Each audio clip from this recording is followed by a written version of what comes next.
अस्सलाम वालेकुम। जब एक करंट कैरिंग कंडक्टर को मैग्नेटिक फील्ड के अंदर रखा जाता है तो उसके ऊपर एक मैग्नेटिक फोर्स अमल करती है। F is equal to I L cross B. इसमें आई जो है वो कंडक्टर का करंट है, एल उसकी लेंथ है और बी मैग्नेटिक फील्ड की स्ट्रेंथ है। ठीक है। जब किसी कंडक्टर को परपेंडिकुलर मैग्नेटिक फील्ड में प्लेस करते हैं तो उसके ऊपर ये फोर्स लगती है। अगर पैरेलल कंडक्टर पड़ा हुआ होगा मैग्नेटिक फील्ड के तो उसके ऊपर कोई फोर्स अमल नहीं करेगी। ठीक है। जब भी किसी कंडक्टर में करंट जो है वो होता है तो हमें ये पता है कि उसके इर्द गिर्द मैग्नेटिक फील्ड भी मौजूद होती है। और जब इस करंट कैरिंग कंडक्टर को जिसके इर्द गिर्द अपनी भी मैग्नेटिक फील्ड है किसी और मैग्नेटिक फील्ड में रखेंगे तो क्या होगा कि दोनों मैग्नेटिक फील्ड का इंट्रैक्शन होगा, जिसकी वजह से कंडक्टर के ऊपर जो है वो ये फोर्स लगेगी, पुशिंग और पुलिंग फोर्स, जो कि कंडक्टर को मूव करवाएगी। तो इस सिमुलेशन में एक्चुअली फोर्स को किस तरह से यानी कम किया जा सकता है, बढ़ाया जा सकता है, उसकी डायरेक्शन को चेंज किया जा सकता है, उसकी डायरेक्शन को किस किस तरह से मालूम किया जा सकता है। ठीक है। ये सारा कुछ जो है वो हम देखेंगे मुख्तलिफ फैक्टर्स को चेंज करने के बाद।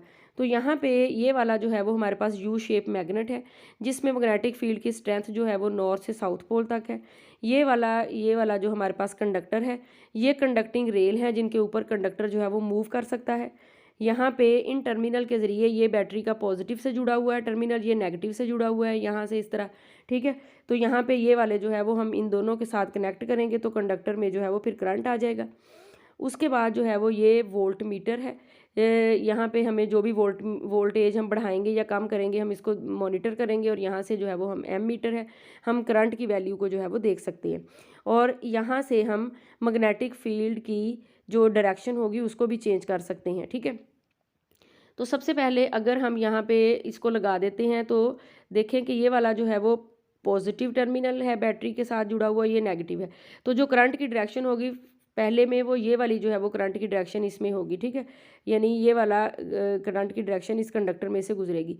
तो उसके बाद जो है वो अगर हम इस तरह से वोल्ट मीटर को यानी वोल्टेज बढ़ाते हैं तो इट मीन्स के कंडक्टर में जो है वो करंट आएगा। जैसे ही बटन ऑन करेंगे तो देखें फ़ौरन कंडक्टर मूव किया।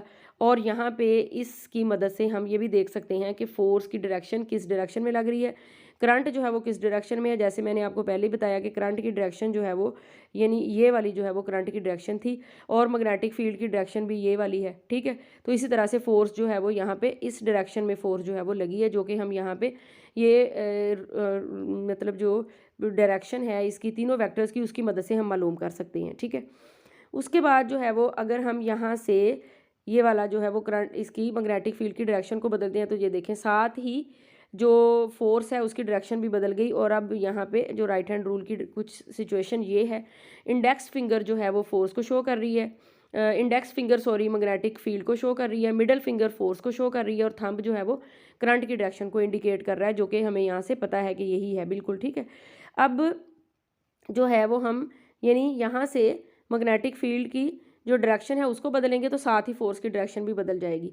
उसके बाद जो है वो हम यहाँ से करंट की डायरेक्शन को भी बदल सकते हैं। तो हम देखेंगे कि फोर्स की डायरेक्शन क्या होगी, पॉजिटिव को नेगेटिव के साथ लगा देंगे, नेगेटिव को पॉजिटिव के साथ लगा देंगे। अब हमारे कंडक्टर में जो करंट की डायरेक्शन है वो पहले के यानी ये वाली जो है वो करंट की डायरेक्शन ये वाली है। ठीक है। तो अब हम देखते हैं कि जैसे ही बटन को ऑन करेंगे तो देखें फोर्स की डायरेक्शन भी बदल गई है जो। ठीक है। तो यहाँ से हम फोर्स की डायरेक्शन को जो है वो देख सकते हैं और मेजर कर सकते हैं। ठीक है। और इसी तरह से जैसे ही हम इसको बदलेंगे तो ये देखें मूव करता हुआ आपको नज़र आएगा। उसके बाद जो है वो अगर हम जो मैग्नेटिक ये जो हमारे पास वोल्टेज है इसकी वैल्यू बढ़ाते हैं तो ये देखें कंडक्टर के ऊपर जो यानी करंट है वो बढ़ेगा तो फोर्स भी बढ़ेगी। ठीक है। और तेज़ी से मूव करेगा, ये देखें तेज़ी से जो है वो मूव करेगा। और अगर हम फोर्स बिल्कुल वोल्टेज कम कर देते हैं तो फोर्स भी कम हो जाएगी। और ये देखें फिर ये स्लो स्लो जो है वो मूव करेगा, क्योंकि वोल्टेज कम करेंगे करंट कम हो जाएगा तो साथ ही जो मैग्नेटिक फोर्स है वो भी कम हो जाएगी, ये देखें। ठीक है। उसके बाद जो है वो हम इसको फर्स्ट कंडीशन में जो है वो ले आते हैं कि पॉजिटिव वाला इसके साथ जोड़ देते हैं, नेगेटिव वाला इसके साथ जोड़ देते हैं। तो अब यहाँ पे जो है वो हम थोड़ी सी वोल्टेज बढ़ा देते हैं ताकि फ़ोर्स थोड़ी सी ज़्यादा हो जाए। तो ये देखें ये मोस्ट जनरल रूल है जो आप अक्सर बुक्स वगैरह में देखते हैं। इसमें जो है वो जो मिडल फिंगर है वो फोर्स को शो कर रही है, इंडेक्स फिंगर मैग्नेटिक फील्ड की डायरेक्शन को शो कर रही है, और ये जो रेड एरो यानी जो कि थंब की डायरेक्शन में है वो करंट की डायरेक्शन को शो कर रहा है, जो कि हमें यहाँ से पता भी है करंट की डायरेक्शन ये है और जो मैग्नेटिक फील्ड की डायरेक्शन जो है वो ये है। तो जो लगने वाली फोर्स है वो फिर इस डायरेक्शन में जो है वो फोर्स लग रही है, ठीक है। इसी तरह से यहाँ से हम जैसे ही बदलेंगे यानी डायरेक्शन बदलेंगे मैग्नेटिक फील्ड की तो फोर्स जो है वो भी बदल जाएगी, ठीक है। तो इस तरह से मुख्तलिफ फैक्टर्स जो है उनको चेंज करने के साथ हम विजुलाइज कर सकते हैं कि जो कंडक्टर के ऊपर लगने वाली फोर्स है वो किस तरह से अपनी डायरेक्शन को चेंज कर रही है और कंडक्टर किस तरह से कंडक्टिंग रेल्स के ऊपर जो है वो मूव कर रहा है।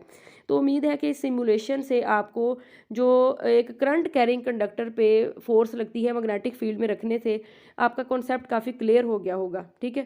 Thanks for watching. अल्लाह हाफिज़।